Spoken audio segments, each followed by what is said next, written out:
Welcome back. It's Kovacs Report, and I've got a little wild card this week, a little wild card review for a book that I didn't put on my pull list, but I had some time to check it out, and I'm glad I did. Now, it's called Don't Forget Your Briefcase. It's the first issue. It's out from Madcave, and it's written by Eliot Rahal with art by Phillip Sevy. So I'm going to go for this book page by page. There will be spoilers. Read the book first, watch the video, like, subscribe, share the video. Helps the channel. I'd really appreciate it. And you know what? Let's stop talking about that. Let's dive straight in. So, like I said, this was a total sort of wild card for me. I was thinking, you know what? I need to read something else the other night, and I thought I would give this a go, even though it's got a title that didn't really drag me in, and I thought I'm not going to enjoy it. Surprise, surprise, I really did enjoy it. It's really, really good. The art's great, the writing is good, the characters are well-rounded. Let's get into the story. So, I'm going to assume this is the present or the near present, and there are nuclear missiles just going off all over America. There is total destruction.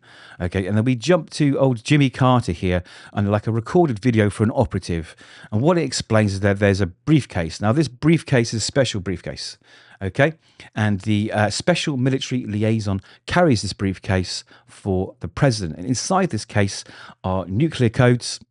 That's right, the nuclear codes, and a few other things. There's a folder containing the procedures for the emergency broadcast system, a list of classified safe locations, a black book containing retaliatory options, and a 3x5-inch card authentication code called the Biscuit.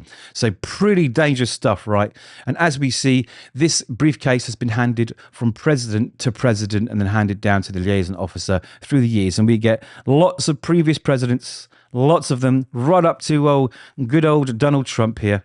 And they are reading out the information, the instructions on the video that the liaison will get when they get this briefcase. So we see this briefcase being handed over to this young woman here, and she's going to be this new operative. Now we jump back to Leadership Academy, Leon Park, Virginia, where a woman, Miss Milfer, they went there, Miss Katrina Milfer. She's been brought in to speak to the headmaster because her son, he's being bullied.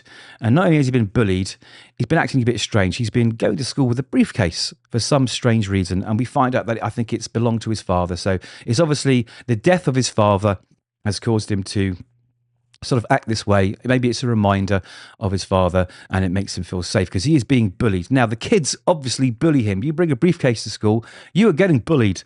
It's happening. But one day he decides to retaliate. He nut punches this kid, rupturing his testicles. And he also, we find out, had a brick in the case. So he was tired of the bullying, and he put a brick in the case so that it had more oomph when he smacks him across the jaw and broke their jaw, basically. And that's what's happening now. She's not happy about this, any of this really. She's not happy that her son's been violent, her son's being bullied. And the principal's trying to be as understanding as possible due to the circumstances. Anyway, they have a drive home.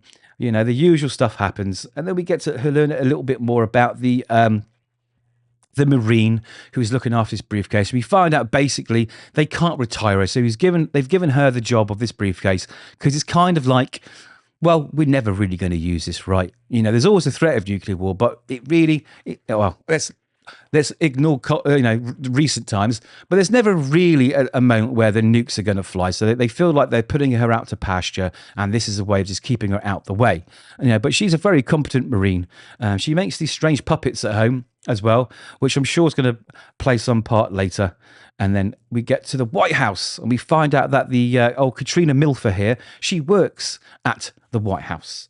And the new president has been sworn in. So, of course, this case is being passed down to our Marine friend. So they're both there. We find out she actually works in an office in the White House, and she's brought her son in there with his briefcase because he's been, he can't go to school for a few days while he cools off, while the dust settles from what's been going on. Now, the new president, he's been walking down the hallway, of course, probably on the way to the Oval Office, so everyone stands still.